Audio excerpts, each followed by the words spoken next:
of the other thing I wanted to talk about too is when you're closing on a property, when you're selling a home, you need a company that understands the real estate end and that's flexible. And George, you guys do something pretty special with that. Can you kind of talk about what it's like to work with GMetz Moving and Storage?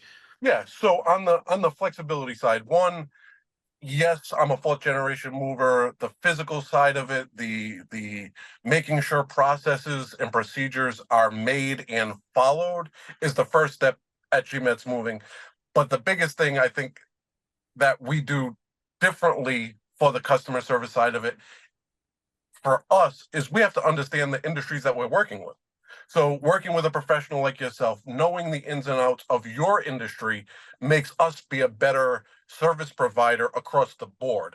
So Mhm. whether we're working with a real estate professional like yourself or somebody else, that agent or advisor in this situation knows that when they're hiring GMetz or they're referring GMetz, that we understand the entire process that this client may go through. We understand that in the real estate market, things change dramatically from one day to the next. A closing might have to get adjusted. So we're going to be flexible because we know that if we can't show up, they're going to be scrambling. They're going to be worried.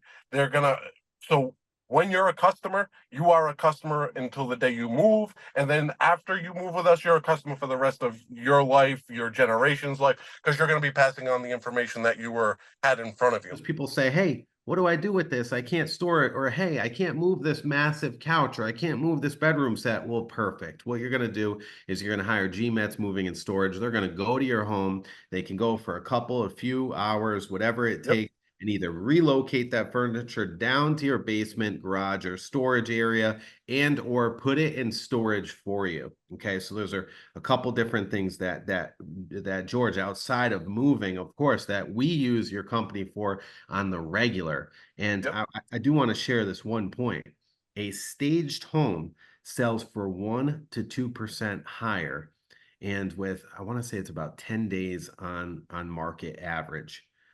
It's I huge. was I was going to say, I know we've gone over it and we've been in groups and we've talked about that staged homes go quicker, less time on the market for a higher value, for minimal output from the customer who's selling, the listing customer, out of their pocket. Because how much is it to adjust your home a little bit, whether you are using us or you're doing it yourself, but you have to understand what goes into it and what makes it look proper.